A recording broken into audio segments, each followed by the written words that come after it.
உன்னோடுதான் என் ஜீவன் ஒன்றாக்கினான் நம் தேவன். நீதானம்மா என் தாரம் மாறாதம்மா என் நாடும் இந்த நேசம் பாசம் நாடும் வாழ்க. அக்கா, நேத்து உன்னோட எம்டி போட்டோ கேட்டனே, கிடைச்சதா? கருமோ, அவனை பார்க்க ஏண்டி நீ இவ்வளோ ஆர்வமா இருக்க? அது ஒன்றும் இல்லடி, எப்பவும் நான் தான் உன்னை ஏதாவது டென்ஷன் பண்ணிட்டே இருப்பேன், கடுப்பாகிற மாதிரி ஏதாவது உன்னை வம்பளத்துட்டே இருப்பேன். எங்க அக்காவையே ஒருத்தன் இவ்வளோ டென்ஷன் பண்றான்னா அவன் யாருன்னு தெரிஞ்சுக்கணும்னு ஒரே ஆர்வம் தான். ஓஹோ, உனக்கு ஈக்குவலா யாருடா டஃப் கொடுக்கறதுன்னு உனக்கு ஒரே யோசனையா இருக்கு, அப்படிதானே? ஆமாண்டி பைத்தியக்காரி, போட்டோ கிடைச்சதா இல்லையா அதை முதல்ல சொல்லு. கிடைச்சது. அப்ப காட்டிட்டி பார்க்கலாம். இரு பறக்காத, காட்டுறேன். இந்த அம்மா தாயி போனை நீயே பிடி, நீயே பாத்துக்க. என்னடி அந்த அக்காவோட சேட்டை ஓபன் கூட பண்ணாம வச்சிருக்க? காலங்காத்தால அவன் மூஞ்ச வேற டவுன்லோட் பண்ணி பார்க்கணுமான்னு கடுப்பா இருந்துச்சு. நீ தானே பார்க்கணும்னு குதிச்சிட்டு இருந்த, சரி நீயே வந்து பார்த்துக்கிட்டோன்னு விட்டுட்டேன். நீ சொல்றத பார்த்தா ரொம்ப கேவலமா இருப்பான் போலயே. இல்ல ஆள் நல்லா தான் இருப்பான். ஆள் அழகா இருந்து என்ன, குணம் ஒன்றும் இல்லையே. ஏ அழகா இருக்காருடி. அப்ப கல்யாணம் பண்ணிக்கோ. ஏடி பைத்தியம், அழகா இருந்தா கல்யாணம் பண்ணிக்கணுமா? சும்மா சொன்ன லூசு. நீ சொன்னாலும் சொல்லலைனாலும் ஆள் உண்மையாவே நல்லா தான்ட்டி இருக்காரு. அவன் நல்லா இருந்தா எனக்கு என்ன, நல்லா இல்லைன்னா எனக்கு என்ன, ஆகிற வேலையை பாருடி. அக்கா, உனக்கு அவர் கூட சேர்த்து வச்சு பார்த்தா ஜோடி பொருத்தம் கூட நல்லா தான் இருக்கும் போல. சை கருமோ, நீ சொல்லும் போதே எனக்கு ஒரு மாதிரி இருக்கு. ஐயோ, அப்படி மட்டும் நடந்துடவே கூடாது. பாரு, திடீர்னு அப்பா உனக்கு மாப்பிள்ளை பாக்குறேன்னு அதுதான் மாப்பிள்ளைன்னு சொல்ல போறாரு. அப்ப நீ என்ன பண்ணுவ? ஏடி லூசு, உன் கற்பனைக்கு ஒரு அளவே இல்லையா? நம்ம இருக்கோம் திருநெல்வேலியில் ஒரு கிராமத்தில், அவன் இருக்கான் சென்னையில். அவங்க அப்பா பெரிய ஐடி கம்பெனி வச்சு கொடுத்துருக்காரு, அதை ரன் பண்ணிகிட்டு இருக்கான். அவங்க வீட்டில் இருந்து என்ன பொண்ணு பார்க்க வர போகிறாங்களா? பைத்தியக்காரி. சும்மா ஒரு பேச்சுக்கு சொன்னேன்டி. நீ வேற அவரை எப்போ பார்த்தாலும் திட்டிகிட்டே இருக்கியா? ஒருவேளை அப்படி நடந்துச்சுன்னா நீ என்ன பண்ணுவ அப்படின்னு கேட்டேன். ஐயோ, அப்படிலாம் நடந்துருச்சுன்னா அவ்வளோதான், என் வாழ்க்கையே க்ளோஸ். அப்படி ஒரு சிடுமூஞ்சி கூடலாம் என்னால் இருக்க முடியாதுப்பா. ஏண்டி, சிடுமூஞ்சியா இருந்தால் யாராவது பின்னாடி சுற்றுவாங்களா? நீ தானே சொன்ன அவிகளுக்கு நிறைய கேர்ள் ஃபேன்ஸ்லாம் இருக்காங்க, உங்கள் ஆஃபீஸ்லேயே கூட நிறைய பேர் சைட் அடிக்காவன்னு. ஒருவேளை அவருக்கு உன்னதான் பிடிக்கலையோ என்னமோ. நம்ம பிடிக்காதவங்க கிட்ட எப்பயும் சிரிச்சுட்டா இருப்போம், ஒரு தானே இருப்போம். அதனால தான் உங்ககிட்ட அப்படி இருக்காரோ என்னவோ. அவன் எப்படி இருந்தால் எனக்கு என்ன? நான் இன்னும் 1 வருஷமோ 2 வருஷமோ அந்த ஆஃபீஸில் வேலை செய்ய போகிறேன். அதுக்கப்புறம் அந்த எக்ஸ்பீரியன்ஸ் வச்சு வேறு ஏதாவது ட்ரை பண்ணி வேறு இடத்துக்கு போவேன். அதுக்குள்ளே அப்பா கல்யாணம் பேச்சு எடுத்தாங்கன்னா கல்யாணம் பண்ணிவிட்டு எங்கே செட்டில் ஆகிறனோ அங்கே ஒர்க்குக்கு ட்ரை பண்ண போகிறேன். இப்போ எதுக்கு அவனை பற்றி நமக்கு பேச்சு? அதுவும் சரிதான். சரி, நம்ம 2 பேரும் கோயிலுக்கு கிளம்பிட்டோம். எல்லாரும் கிளம்பிட்டாவளா என்னன்னு தெரியல, நான் வேணா போய் பார்த்துட்டு வரட்டா? சரி, சீக்கிரம் பார்த்துட்டு ஓடியா. மக்களே, அண்ணன் மைனி நான் எல்லாம் கிளம்பியாச்சு. நீங்கள் 2 பேரும் கிளம்பிட்டீங்களா?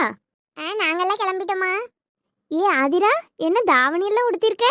ஏமா தாவணி உடுத்தக்கூடாதா என்ன? இல்லட்டி, இங்க இருந்த வரைக்கும் இப்படிதான் கிடந்தா. சென்னைக்கு போயிட்டு வந்த பிறகு பேண்ட் சட்டை அது இதுன்னு தானே போட்டுட்டு அலைஞ்சா. அதை இன்னைக்கு வேற எதுவும் சுடிதார் கிடிதார் எடுத்து போடுவேன்னு நினைச்சேன். ஏம்மா, என்னாலும் அப்படிதானே இருக்கேன். இன்னைக்கு தான் கோயிலுக்கு போறோம்ல, அதனால தான் தாவணி எடுத்து உடுத்திருந்தேன். சரி மக்களே, தாவணிலாம் அழகா இருக்குட்டி. உங்க சின்ன பிள்ளைன்னு ஒரு தீ பெட்டியல்ல, அவளும் தாவணி தான் உடுத்திருக்கா. உங்க கண்ணு முன்னாடி உங்க பக்கத்துல தான் நிக்கிறா. இதை தாண்டி பெரியம்மாவை தான் கண்ணுக்கு தெரியறாளோ? அப்படி இல்லட்டி, உன்னை என்னாலும் தாவணியில தானே பாக்கேன். அவ இன்னைக்கு ரொம்ப நாள் கழிச்சு உடுத்திருந்தால, அதான் கேட்டேன். நானும் உங்களை 2 நாளா கவனிச்சுக்கிட்டு தான் இருக்கேன். பெரியம்மாவை வந்தோடனே நான் கண்ணுக்கு தெரிய மாட்டேங்கிறேன், அப்படிதானே? அவ இன்னைக்கு ராத்திரி கிளம்பி போயிருவா. பிறகு யாருக்கிட்ட நீங்க பேச வாரியன்னு நானும் பாக்கேன். சரியான பொறாம பிடிச்சவா. நீ வாய மூடு, என்ன எனக்கு ஒன்றும் பொறாம கிடையாது. எம்மா விடுங்க, கிளம்புவோம். அண்ணன் அப்பவே கத்திக்கிட்டு இருந்தான் கோயிலுக்கு நேரம் ஆயிட்டு எல்லாம் கிளம்புனாவளா என்னன்னு. சரிம்மா. ஏட்டி, இந்த பழைய தாவணி எடுத்து கொடுத்திருக்கல்ல, இதுக்கு நீ ஊருக்கு வேலைக்கு போகிறதுக்கு முந்தி அம்மா எடுத்து வந்தேன் தெரியுமா? ஒரே ஒரு தடவை தான் கட்டிட்டு அந்த ஆளை போட்டுட்டு போயிட்டேன். அது கூட நல்லா பளிச்சுன்னு இருக்கும், அதை எடுத்து கொடுக்க வேண்டியதானே? ஏம்மா, எனக்கு அதெல்லாம் பத்தவே மண்டக்குமா. எவ்வளோ பார்த்து டிசைனாக தைச்சேன், ஒன்றும் சேர மண்டைக்கு. உடம்பு வந்துட்டு நினைக்குமா? அதுக்கு என்னடி செய்ய, சாப்பிட்டா உடம்பு கொஞ்சம் ஏறதான் செய்யும். இன்னும் கொஞ்சம் உடம்பு வந்தால் நல்லா பூசினாப்புல அழகாக இருப்பேன் அம்மா மாதிரி. ஏம்மா, அப்படியே சைடு கேப்ல நீங்க அழகா இருக்கியே அப்படின்னு நீங்களே ஒரு பதிவு போடுறீங்க பத்தியலா? ஆமா, பிறகு நான் அழகா இல்லையோ? அழகுதான். உங்களை அழகில்லன்னு சொல்ல முடியுமாம்மா? சரி வாங்க, அண்ணனை கார் எடுக்க சொல்லி கிளம்புவோம்.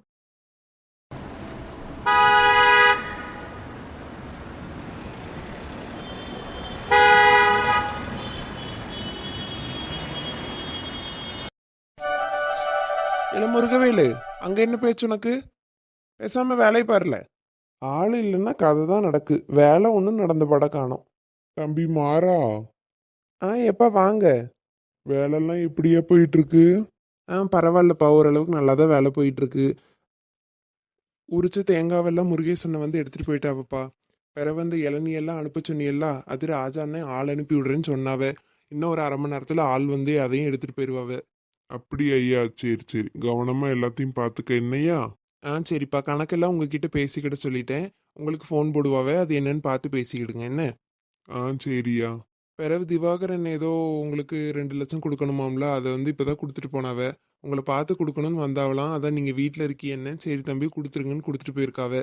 நான் வீட்டுக்கு வரும்போது தான் எடுத்துகிட்டு வரணும்னு நினச்சேன், நீங்களே வந்துட்டியே. அப்படியா, 2 லட்சம் கொடுத்துட்டானோ? இன்னும் கொடுக்கலையேன்னு நினைச்சேன். சரி, ஆனா வாங்கினா கரெக்டா கொடுத்துருவான் பார்த்துக்காவன், அதனாலதான் நம்பி கொடுக்குது. வாங்கப்பா, எதுக்கு வெயிலில் நிற்கிறிய? ஒரு இளநீ சாப்பிட்டுட்டு ஓரமாக நிழலில் போய் இருக்கலாம், வாங்க. இல்லையா, நான் கோயிலுக்கு போகணும் போல இருந்து, அதான் சரி உன்னை கூட்டிட்டு போக சொல்லலாமேன்னு வந்தேன். என்னப்பா திடீர்னு? என்னன்னு தெரியல மாறா, காலையில இருந்து கோயிலுக்கு போகணும் போல இருந்து. அதான் சரி உங்க அம்மாட்ட கேட்டேன் நீ எங்கன்னு. வயலுக்கு போயிருக்கேன்னா, அதான் சரி உன்னை வந்து அப்படியே கையோட கூட்டிட்டு போலான்னு வந்தேன். சரிப்பா இருங்க. இப்போ அவர் லோடு எடுக்க வந்துடுவார்ல, எடுத்துகிட்டு போன பிறகு நம்ம கோயிலுக்கு போவோம் என்ன. சரியா, அது வரைக்கும் நான் நல்ல சேரை போட்டு உட்காந்துருக்கேன் என்ன, பார்த்துட்டு வா. சரிப்பா. இப்படி என் மக மருமக எல்லார்த்தையும் அழகா சேலை தாவணிலன்னு பார்க்க எவ்வளோ அழகா இருக்கு. ஏன் எப்பவும் நானும் சேலை தான் உடுத்துறேன். அதே மாதிரி நம்ம இலக்கியாவும் தாவணி தான் உடுத்துறா. இன்னைக்கு உங்க பெரிய மகளும் உடுத்தணும்னு எங்களெல்லாம் ஒரே பாராட்டா இருக்கு. அதான் பாருங்க நீ இதே தான் வீட்டில் வச்சுன்னு சொல்கிறவன்னா எப்பவும் நம்ம இப்படி தானே இருப்போம். மற்ற நாள்லாம் கண்ணு தெரிஞ்சுதான் பார்த்தீங்களா? அவங்களுக்கு பெரிய மக வந்தோடனே யாரையுமே கண்ணுக்கு தெரியல நீ. அடக்கடவுளே, இது என்னடா வம்பா போச்சு. தாரணி, உனக்கும் அரவிந்தனுக்கும் கல்யாணம் முடிஞ்ச உடனே அவ தான் சென்னைக்கு வேலைக்கு போயிட்டாளே. பிறகு இன்னைக்கு தான் வந்திருக்கா. எல்லாரும் சேர்ந்து கோயிலுக்கு மொத தடவை வந்திருக்கோம்ல, அதான் உங்களை இப்படி அழகா பார்க்க நல்லா இருக்கேன்னு சொன்னேன். வேற ஒன்றும் இல்லைம்மா தாயே. சும்மா தான் சொன்னேன். தெரியுமா தாரணி? சரி ஓடியாங்க எல்லாரும், நேரத்தோட போய் பூஜை பண்ணிட்டு சாமியை பார்த்துட்டு கிளம்புவோம் வீட்டுக்கு. அத்தை, ஒரு ஒரு 2 நிமிஷம் நின்றுட்டு போகலாமே. ஐயோ அம்மா, அடிக்கிற வெயிலில் 2 நிமிஷம் அத்தை இங்கே நின்னா இங்கேனையே மயங்கி விழுந்துருவேன். பிறகு நீங்கள் தான் தூக்கிட்டு ஓடணும். எதுக்கு வெயிலில் நிற்கணுங்கிற, வா உள்ளே போவோம். அக்கா, அண்ணி எதுக்கு இங்கே நிற்கணும்னு சொல்கிறாவ தெரியுமா? தெரியும் தெரியும். அண்ணன் வரலல்ல, அண்ணனை விட்டுட்டு அன்னைக்கு தனியாக கோயிலுக்குள்ளே வரவே மனசில்லை போல. அட ஆமாக்கா, 2 பேரும் லவ் மேரேஜ் பண்ணாலும் பண்ணாங்க. டெய்லி இவங்களோட ரவுஸ் வீட்டில் தாங்கவே முடியறதில்ல. எங்கே போனாலும் ஒன்றாவே தான் இருக்கணும்னு நினைக்கிறாவ. அண்ணன் அண்ணியை தனியாகவே விட மாட்டேங்கிறான். அண்ணி கிச்சனில் இருந்தால் கூட அங்கே போய் நின்றுக்கிடுறான். ஏண்டி, அண்ணனும் அண்ணியும் என்ன பண்ணுறாங்கன்னு பார்க்கறது தான் உனக்கு வேலையோ? ஆமாம், சிஐடி நான் இருக்கும்போது என் கண்ணில் இருந்து யாராவது தப்பிக்க முடியுமா? வாயை பாரு, அப்படியே வச்சு இடிச்சேன்னா பெரிய மனுஷி மாதிரி தான் பேசுவா. போடி. உனக்கு கல்யாணம் ஆனாலும் நீ என்னென்ன பண்ணுறேன்னு இப்படி தான் கவனிச்சுக்கிட்டு இருப்பேன். ஆமாம், நான் உன் முன்னாடி இங்கே தானே இருப்பேன். நான் என் புருஷன் கூட என் புருஷன் வீட்டில் இருப்பேன். ஓஹோ, சரி. காலேஜ் லீவ் விட்டால் உடனே ஓடி வந்துடுவேன். உன் கூடயும் மாமா கூட இருந்து நீங்கள் என்னெல்லாம் பண்ணுறீங்கன்னு நோட் பண்ணுவேன். சி, போடி லூசு. கோயிலில் வந்து பேசுகிற பேசப்பாரு. ஏன் எல்லாரும் நின்றுட்டு இருக்கிய? வாங்க உள்ளே போவோம். என் அம்மா கூப்பிட்றாவட்டி. அது அன்னைக்கு தான் உள்ளே வர்றதுக்கு மனசே இல்லையா. ஆதிரா, நான் எப்போ சொன்னேன்? நீங்கள் சொல்லலை. இருந்தாலும் எங்கள் அண்ணனை உங்கள் கண்ணு தேடுறத நாங்கள் நோட் பண்ணிட்டோம். அது அப்படி இல்லை, அவியலும் வந்தா சேர்ந்து கோயிலுக்குள்ளே ஒன்றா போகலாமேன்னு தான். தப்பில்லை தப்பில்லை, நடக்கட்டும். ஏடி, நீங்கள் 3 பேரும் அங்கனையே பேசிகிட்டு இருந்தா எனக்கு என்ன புரியும்? என்னை பார்த்து ஏதாவது சொல்லுங்க. ஐயோ அம்மா, ஒரு 2 நிமிஷம் வெயிட் பண்ணுங்கம்மா. அண்ணனும் வந்துடட்டும், நம்ம பிறகு உள்ள போலாம். அதுக்கு தான் 3 பேரும் இப்படி பேசிட்டு இருக்கீங்களா? சரி, நிப்போ அண்ணனும் வரட்டும், சேர்ந்து உள்ள போவோம்.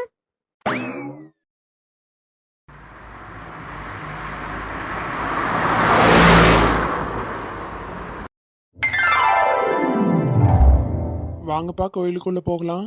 பூஜைக்கு தேவையான பொருள் எல்லாம் கொஞ்சம் வாங்கிட்டு வந்துருவியா மக்களே? வாங்கப்பா. அந்த சைடு கடை இருக்குல்ல, அங்கே போய் வாங்கிட்டு கோயிலுக்குள்ளே போய் சாமி கும்பிடுவோம். சரியா, வா போவோம். நம்ம ஊர் கோயிலுக்கே போயிருக்கலாம்லப்பா, எதுக்கு இவ்வளோ தூரம்?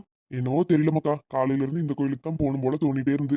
சரி, ஒரு எட்டு போயிட்டு வந்துருவோமே, வேலையும் தான் நம்ம கம்மியா இருக்கேன்னு வந்துட்டேன். சரிப்பா சரி. நானும் இந்த கோயிலுக்கு வந்து ரொம்ப நாள் ஆயிட்டு. சரியா சரி.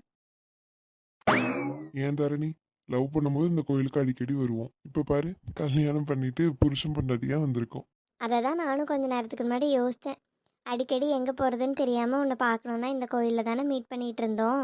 இப்போ பாரு, குடும்பமாகவே இந்த கோயிலுக்கு கல்யாணம் பண்ணிட்டு வந்திருக்கமேன்னு நினச்சேன். நீயும் அதே சொல்லிட்ட.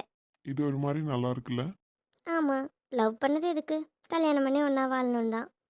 நம்ம கண்ட கனவெல்லாம் நிறைவேறிடுச்சு. அதுக்கு இந்த சாமியும் ஒரு முக்கியமான காரணம். நம்ம எத்தனை தடவை வந்து எப்படியாவது நம்ம கல்யாணம் பண்ணிக்கிறதுக்கு ஹெல்ப் பண்ணுன்னு கேட்டிருப்போம். அதுவும் சரிதான். நம்ம வேண்டுதலெல்லாம் அந்த சாமி கேட்டு கடைசியா நம்ம கல்யாணத்தையும் நடத்தி முடிச்சிருச்சு.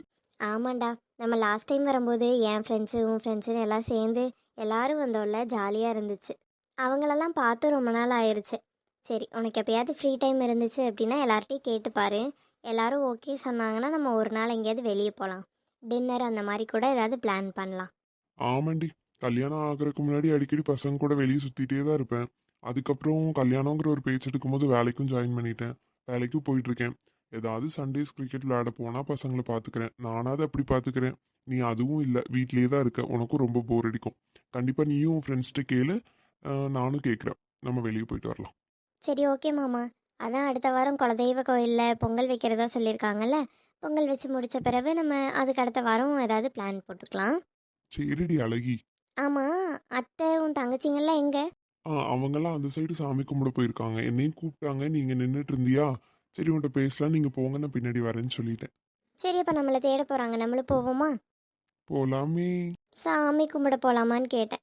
அதைத்தான் நானும் சொன்னேன். இப்போ பாரு, என்ன தப்பா நினைக்கிறதே உனக்கு வேலையா போச்சு. ஐயா, வா போகலாம். ஒரு நிமிஷம். என்ன மாமா, சீக்கிரம் சொல்லு. போகணும்ல, நம்மளை தேடுவாங்கல்ல. இந்த saree உண்மையாவே உனக்கு நல்லா இருக்குடி. யார் செலெக்ஷன்? என் மாமா செலக்ட் பண்ணால் நல்லா இல்லாமையா இருக்கும்? இல்ல இல்ல, நான் சாரியா பார்க்கும்போது கூட அவ்வளவா இல்ல. பட் நீ கட்டியிருக்கும் போது அழகா இருக்கு. போதும் போதும் வளைஞ்சது. வா, சாமி கும்பிட்டு வரலாம். அண்ணே, யாருக்கு யாருடி அண்ணன்? உன் வாயால என்ன அப்படி சொல்லாத.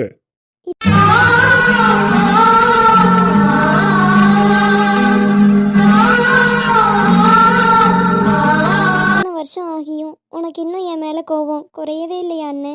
எப்படி குறையும்? ஆசை ஆசையா சின்ன வயசுல இருந்து ஒரே தங்கச்சின்னு உன்னை அப்படி மார்லையும் தோல்லையும் போட்டு வளர்த்தேன். கடைசியில நீ எனக்கே துரோகம் பண்ணிட்டு அவங்க கூட ஓடிட்ட. சீ, உன்னை பார்க்கவே எனக்கு பிடிக்கல. முதல்ல தூர போ. மாமா, இது கோவில். யாரு வேணாலும் இங்க வரலாம். தேவையில்லாம வார்த்தை விடாதீங்க. ஏல, எவன் உனக்கு மாமா? இந்த மாமான்னு ஓமான்னு உறவு கொண்டாடுற வேலைலாம் என்கிட்ட வேண்டாம். ஆமா, அப்பா அமைதியா இருங்கப்பா. நான் எதுக்குள்ள அமைதியா இருக்கணும்?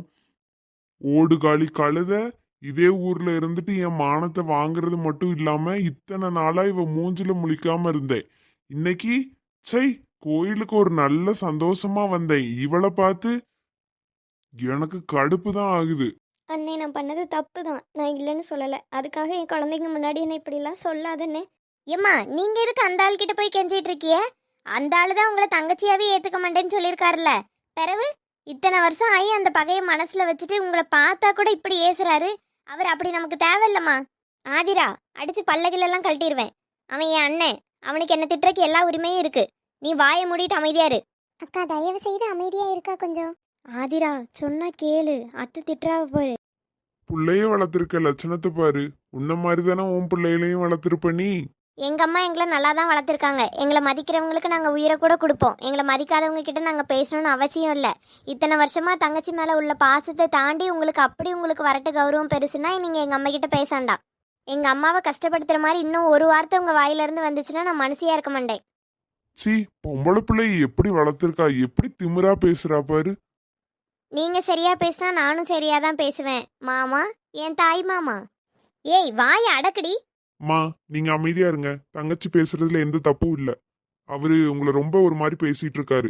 அதனாலதான் எங்களுக்கு கோவம் வருது. ஒண்ணு அவரை அமைதியா இருக்க சொல்லுங்க, இல்லைன்னா நம்ம கிளம்பலாம். என்னையா நீயும் அவ கூட சேர்ந்துட்டு இப்படி பேசுற? மா, நீங்க 2 பேரும் அண்ணன் தங்கச்சியா இருக்கலாம். உங்களுக்குள்ள 1008 பிரச்சனை இருக்கலாம். இருந்தாலும் எங்க கண்ணு முன்னாடி எங்க அம்மாவை யாரும் இப்படி சொன்னா எங்களால அதை பார்த்துட்டு சும்மா இருக்க முடியாதுமா. அந்த ஆள் இஷ்டத்துக்கு எல்லாத்தையும் பேசிட்டே இருப்பான். நாங்க கேட்டுட்டு அமைதியா இருக்கணுமா?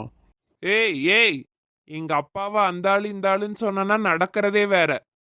ஐயோ, அவர் வேற கோவத்தில் கத்துறாரு. அண்ணன் வேற ஒரு பக்கம் பேசுறான். ஏன்டா, ஏற்கனவே 2 குடும்பத்துக்குள்ள அவ்வளோ பெரிய பிரச்சனை இருக்கு. நீங்க வேற தனியா பிரச்சனையை ஆரம்பிக்கிறீங்க. ஏலே சின்ன பயலே, முதல்ல உங்க அப்பனை இங்க இருந்து கூட்டிட்டு போ. என்ன வாய்க்கு வந்ததெல்லாம் பேசிட்டு இருந்தானா பிறகு நான் என்ன செய்வேன்னு எனக்கே தெரியாது. இல்ல என்ன வாய்க்கு வந்தபடி பேசுற? எங்க அப்பா மேல கைய வச்சிருவியா நீ? ஏல, உங்க அப்பன் பேசின பேச்சுக்கு இந்நேரம் அந்த இடத்துல யார் இருந்தாலும் வெட்டி வீசி இருப்பேன். எங்க அம்மாக்கு அண்ணனா போயிட்டாருன்னு தான் கம்முன்னு இருக்கேன். ஒழுங்கா கூட்டிட்டு ஓடி போயிரு. கம்முனிரு. என்னதான் இருந்தாலும் அது அத்தைக்கு அண்ணா. வாய்க்கு வந்தபடி லூசு மாதிரி பேசாத மாமா. எல்லாம் எனக்கு தெரியும். நீ வாயை மூடு. ஐயா தம்பி சொல்றது கேளியா? சண்டை சச்சரவு எதுவும் வேணாமக்கா. ஏல, இந்த பிக்காளி பைய குடும்பத்துக்கிட்ட நமக்கு என்ன பேச்சு? வா மக்களே, நம்ம வீட்டுக்கு போவோம். எப்பா நம்ம சாமி கும்பிட்றதுக்கு தானே வந்தோம். இவிய குடும்பம் இருக்குன்னு நம்ம எதுக்கு போகணும்? வாங்க. இவ முகத்துல எல்லாம் முழிச்சா அந்த நாளே விளங்காது மக்களே. வா, நம்ம வீட்டுக்கு போயிட்டு பிறகு இன்னொரு நாள் வந்து சாமியை கும்பிட்டுக்கலாம்.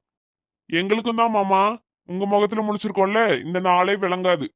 ஆஹா, ரெண்டு குடும்பமும் இருக்கிற பஞ்சாயத்துல இன்னொரு பஞ்சாயத்து வேறயா? நான் எப்படியாவது மாமாவை கரெக்ட் பண்ணி கல்யாணம் பண்ணி ரெண்டு குடும்பத்தையும் சேர்த்துடலான்னு மனக்கோட்டை கட்டிக்கிட்டு இருக்கேன்.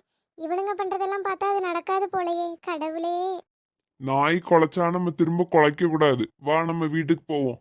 அவன் கத்திட்டே கிடக்கட்டு. அதேதான் மாமா நானும் சொல்றேன்.